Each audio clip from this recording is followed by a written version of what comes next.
নিজেদের গড়া ট্রাইব্যুনালের কাঠগড়ায় সাবেক ১৩ মন্ত্রী আমলা পাঠানো হলো কারাগারে। শেখ হাসিনা সহ অভিযুক্তদের বিরুদ্ধে ১ মাসের মধ্যে তদন্ত শেষ করার নির্দেশ। নির্বাচনের রোডম্যাপ না পেয়ে আশাহত বিএনপি, সংস্কার দৃশ্যমান করার আহ্বান। ক্ষমতায় এলে অভ্যুত্থানে শহীদদের নামে হবে প্রতিষ্ঠান, বললেন তারেক রহমান।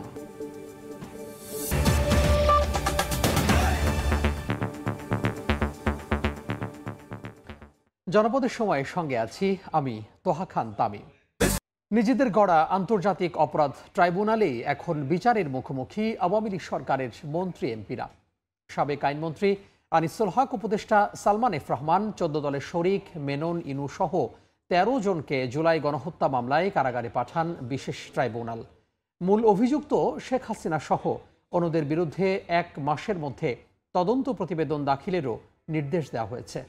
জুলাই এবং আগস্টের যে মানবতা বিরোধী অপরাধ, গণহত্যা এবং অন্যান্য অপরাধ যেগুলো আন্তর্জাতিক আইনের অপরাধ, সেগুলো সংগঠনের দায়ে ১৩ জন ক্ষমতাশালী ব্যক্তিকে হাজির করা হয়েছিল। একের পর এক গণতান্ত্রিক প্রতিষ্ঠানগুলো ধ্বংস করেছে, নির্বাচন ব্যবস্থাকে ধ্বংস করেছে, শুধুমাত্র একজন ব্যক্তি বা তার পরিবারকে ক্ষমতায় রাখার উদ্দেশ্যে। এটা একটা রাষ্ট্রের যে চেতনা, সেইটার বিরুদ্ধে তারা অবস্থান নিয়েছিলেন এবং সেটা করতে গিয়ে আজকে প্রধান আসামি ছিলেন শেখ হাসিনা।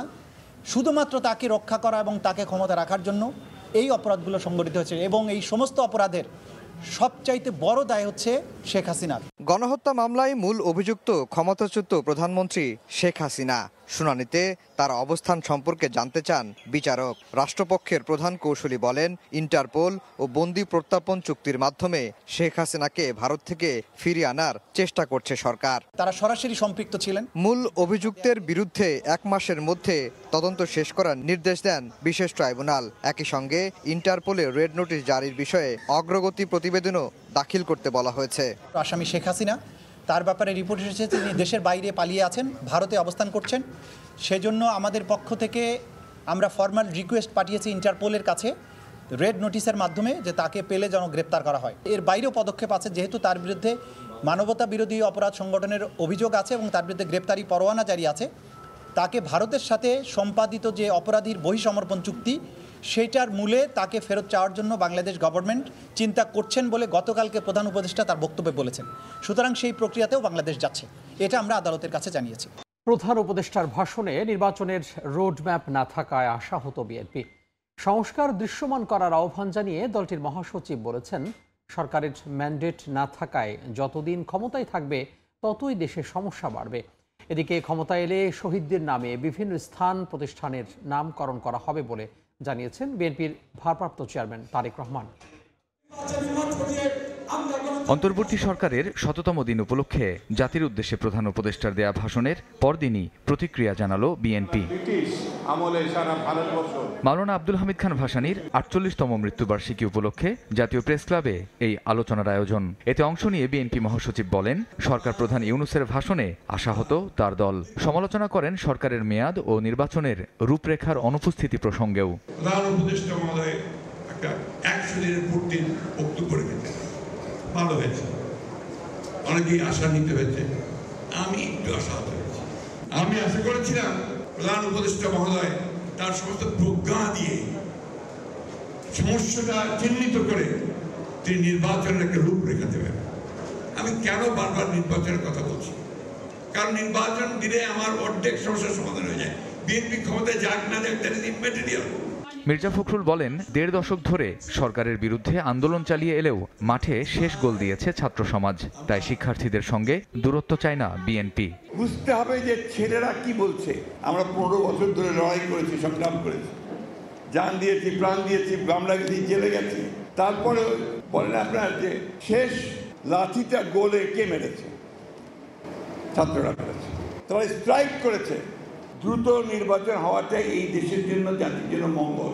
কেন বলছি? আমাদের অভিজ্ঞতা থেকে এই ধরনের সরকার যতদিন বেশি থাকে তত সমস্যা তৈরি হবে। কেন? এর তো ম্যান্ডেট নাই, এর তো নির্বাচিত সরকার নয়। এর পেছনে শক্তিটা কোথায়? একই দিন বিকেলে জুলাই আগস্টে আহতদের হুইল চেয়ার বিতরণ কর্মসূচিতে ভার্চুয়ালি যোগ দেন দলের ভারপ্রাপ্ত চেয়ারম্যান তারেক রহমান। আগামীতে ভোটে নির্বাচিত হয়ে সরকার গঠন করতে পারলে গণঅভ্যুত্থানে শহীদদের স্মৃতি রক্ষায় বিভিন্ন প্রতিষ্ঠানের নামকরণ করা হবে বলে জানান তিনি। জনগণের সমর্থন নিয়ে বিএনপি সরকার গঠনে সক্ষম হলে স্বৈরাচারকে বিদায় করার জন্য যারা নিজের জীবন উৎসর্গ করেছেন তাদের নাম যাতে হারিয়ে না যায় সেজন্য রাষ্ট্রীয় যে সকল প্রতিষ্ঠান বিভিন্ন এলাকায়, সেটি থানা পর্যায়ে হোক, জেলা পর্যায়ে হোক, বিভাগ পর্যায়ে হোক, ঢাকা শহরে হোক, বিভিন্ন স্থানে এই শহীদদের নামে সেই প্রতিষ্ঠানগুলো নামকরণ করার একটি প্রস্তাবনা আমাদের রয়েছে। সংস্কার বাস্তবায়ন করতে সরকারের আর কত সময় লাগবে এমন প্রশ্ন ছুঁড়ে দেন বিএনপি নেতারা। কামরুজ্জামান মামুন, সময় সংবাদ, ঢাকা। সব ধরনের পুলিশ ভেরিফিকেশনে প্রধান মানদণ্ড হবে এনআইডি, এমন সুপারিশ করবে সংস্কার কমিশন। সচিবালয়ে প্রথম বৈঠক শেষে কথা বলেছেন কমিশন প্রধান সাফুরাজ হোসেন। এদিকে বিজয় দিবসকে কেন্দ্র করে সারা দেশে আইন শৃঙ্খলা পরিস্থিতি অবনতি হওয়ার কোনো শঙ্কা নেই বলে জানিয়েছেন স্বরাষ্ট্র উপদেষ্টা জাহাঙ্গীর আলম চৌধুরী। সোমবার স্বরাষ্ট্র মন্ত্রণালয়ে অনুষ্ঠিত হয় পুলিশ সংস্কার কমিশনের প্রথম বৈঠক শেষে কমিশন প্রধান বলেন, পুলিশ সংস্কারে বেশ কিছু সুপারিশ করা হবে। এছাড়া পুলিশ ভেরিফিকেশনের সময় রাজনৈতিক পরিচয় বিবেচনায় না নেয়া এবং আসামি গ্রেপ্তার ও রিমান্ডে নেয়ার ক্ষেত্রে উচ্চ আদালতের নির্দেশনা নিতে হবে, এমন সুপারিশ দেয়া হবে। সরকারি, আধা সরকারি বা ব্যাংকে চাকরির জন্য প্রত্যেককে পুলিশ ভেরিফিকেশন করতে হয়। শুধুমাত্র রাজনৈতিক কারণে কারো আত্মীয় স্বজন রাজনীতি করে, সরকারি দল করে না, এইসব যুক্তি দেখে অনেকের ক্ষেত্রে চাকরি হয়নি। তো আমরা এই জিনিসগুলোকে বাদ দিতে সুপারিশ করছি। দুটো আইন আছে, কড়া আইন, সেকশন 54 আর সেকশন 167। 54 হলো যে ক্ষেত্রে পুলিশ অ্যারেস্ট করে উইদাউট এনি ওয়ারেন্ট, আরেকটা হলো 167 যেটা হলো আপনি যেখানে পুলিশ আপনার রিমান্ডে নেয়। এই আইনগুলোর প্রয়োগের ক্ষেত্রে পুলিশ, সরকারের পক্ষে পুলিশ এবং অন্যান্য সংস্থাগুলো বেশ কিছু নিয়মকানুন মেনে চলতে হবে। এর আগে আসন্ন বিজয় দিবস উপলক্ষে আইন শৃঙ্খলা সংক্রান্ত সভা অনুষ্ঠিত হয়।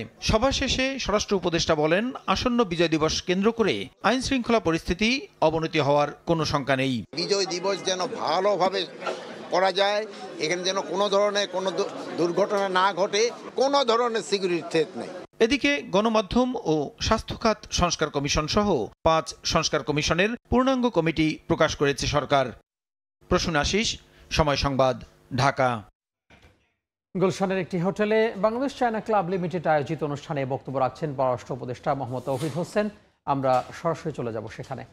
There still is some concern about security, about prospects of business, about how profitable investments are going to be, about the cooperation from the government, etc., etc. Let me just tell you one instance. People know that Yangwon Corporation, which had set up the Korean EPZ, they had been for the last 20+ years. They have been trying to get their the land that they have procured with government help to just do the mutation so that they could allocate it for investment by other companies. They have not been able to do it in 20 years plus. This government has given the land people 3 months' time to do this, and I am confident that in 3 months' time the Yangwon land in Korean EPZ will be mutated, and then রাজধানী গুলশানে Bangladesh China club limited আয়োজিত অনুষ্ঠানে বক্তব্য রাখছেন পররাষ্ট্র উপদেষ্টা মোহাম্মদ তৌহিদ হোসেন। আমরা এতক্ষণ সরাসরি যুক্ত ছিলাম সেখান থেকে। এদিকে বিশ্ববিদ্যালয়ের দাবিতে আন্দোলনকারী তিতুমির কলেজের শিক্ষার্থীদের শান্ত থাকার আহ্বান জানিয়েছেন প্রধান উপদেষ্টার প্রেস সচিব শফিকুল আলম। সন্ধ্যায় রাজধানী ফরেন সার্ভিস একাডেমিতে সংবাদ সম্মেলনে তিনি বলেন, 7 কলেজের বিষয়ে দ্রুতই সমাধান আসবে। অনেক প্রবলেম আছে যে সেগুলো খুব একদিনে শেষ হয় না, অনেক ধরনের কথাবার্তা বলতে হয়, কনসালটেশন হয়। তিতুমির কলেজের ভাই বোনদের আমরা বলবো যে আপনারা শান্ত হন, আপনাদের সাথে অবশ্যই কথা হবে। এটা 7 কলেজের সবার সাথে এক ধরনের কনসালটেশন তো হচ্ছে, সামনে এটা হবে। এটার একটা আশু আমরা এটা মনে করি যে এটার একটা সমাধান হবে। লালমনিরহাটে গুঁড়িয়ে দেওয়া হলো সাবেক সমাজ কল্যাণ মন্ত্রীর ছেলের নির্মাণাধীন পার্ক। উদ্ধার করা হলো 3 একর জমি। সকালে কালীগঞ্জ উপজেলার তুষ ভান্ডার রেলওয়ে স্টেশন এলাকায় উচ্ছেদ অভিযান চালায় রেলওয়ে বিভাগ। এ সময় সাবেক সমাজ কল্যাণ মন্ত্রী নুরুজ্জামানের ছেলে রাকিবুজ্জামানের নির্মাণাধীন পার্ক উচ্ছেদ করা হয়। কৃষি আবাদের কথা বলে রেলওয়ের 3 একর জমি লিজ নেন রাকিবুজ্জামান। তবে শর্ত ভেঙে লিজ বাতিল করে উচ্ছেদ অভিযান চালানো হয় বলে জানায় রেলওয়ে বিভাগ।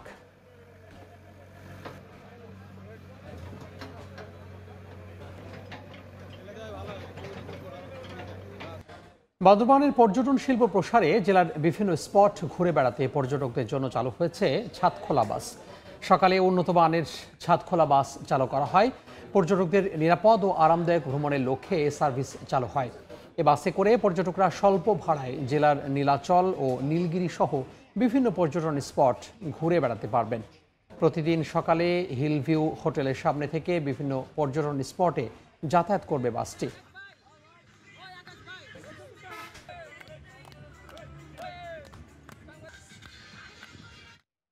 জনপদের সময়ের শীর্ষ সংবাদগুলো জানিয়ে দিব আরও একবার। নিজেদের গড়া ট্রাইব্যুনালের কাঠগড়ায় সাবেক 13 মন্ত্রী আমলা পাঠানো হলো কারাগারে। শেখ হাসিনা সহ অভিযুক্তদের বিরুদ্ধে 1 মাসের মধ্যে তদন্ত শেষ করার নির্দেশ। নির্বাচনের রোডম্যাপ না পেয়ে আশাহত বিএনপি, সংস্কার দৃশ্যমান করার আহ্বান। ক্ষমতায় এলে অভ্যুত্থানের শহীদদের নামে হবে প্রতিষ্ঠান, বললেন তারেক রহমান। এই ছিল জনপদের সময়।